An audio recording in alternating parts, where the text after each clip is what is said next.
Good morning and welcome to your Farm and Home Show. My name is Joanna Coles, and this morning we're visiting with Kylie Trail. She's with the Kentucky Beef Council, Director of Brand Management. Well, I'm glad you're here today because all month we're celebrating Beef Month. Yes. And nothing says a party like kebabs. Oh yes, for sure. I love a good kebab. Yeah, but a lot of times people are like, oh my goodness, they're so intimidating because there's so much work. I have to chop and do, and I don't know how, what cut. There's so many questions that come along with kebabs, but you're going to clear some of those up for us today. 100%. Yeah, so what cuts do we use? Yeah, so here we used a top sirloin steak, but I mean, really, you can use plenty of cuts. You could use a flat iron or a flank.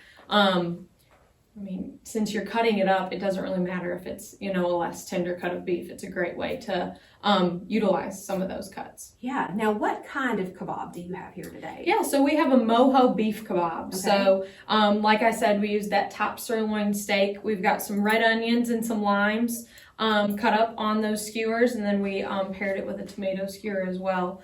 But we put it in a marinade of orange juice, lime juice, oregano, olive oil, parsley, cumin, minced garlic, and then some salt. So once we get our beef cut up, we put it in the marinade, and then we marinate that overnight? Yep. So you can marinate it overnight, especially if it's a less tender cut of beef.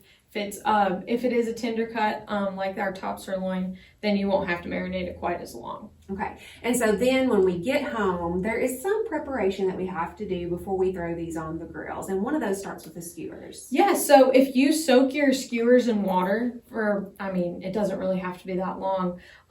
But if you soak them in water, they won't burn on the ends. So you can see here, they're not burnt. Absolutely. So, we don't want to have that big flame of fire here. So soak these. If you use metal ones, you don't have to soak those. Nope. But one of the key things with kebabs, I feel like, is getting things about the same size. Yep, for sure. Especially your steak. So you really want your steak pieces the same size so they all are evenly grilled. But I think that kebabs are so fun, and you could really have a kebab bar where there was you can assemble your own kebab, and then at the end they get grilled up, and then you can have kind of a make your own kebab station. Absolutely. And I think that's so fun. Yeah. And then if you have somebody on the grill, when we're putting these on the grill, about how long do they take? It really depends on the size of them.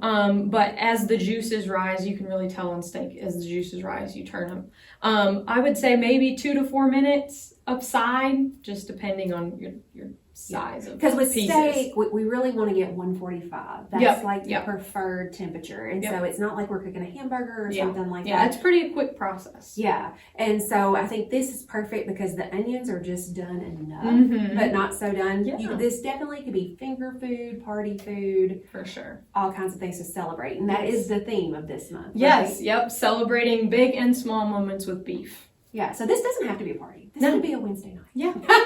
Party on Wednesday night. Absolutely, but I love that it's flavorful with different flavors. We can do the traditional mushrooms and zucchini and those tomatoes. Yeah. And it really uses some of those great things that are available at the farmer's market. But I think this kind of stretches you a little bit and get out there and try something new. And I always think that if we introduce our kids to a bunch of different flavors on their palate, it makes them maybe less picky eaters. Yeah, and if you do have a picky eater, if they're assembling their own food, I think if you get them involved, they're going to be more apt to want to eat it. Absolutely. So. Now, can they get this recipe at KentuckyBeef.com? Yep, head over to kybeef.com, and then also on our social media pages, we'll be highlighting this recipe this month as well. All right, and do you have other kebab recipes on there if people need inspiration? Yep, lots of fun kebab recipes. There's a fruit kebab that's my absolute favorite. A fruit kebab? Yeah, you're going to have to come back pineapple. and do a fruit kebab, because that'd be great. You get your beef and your fruit all on one skewer. Yep.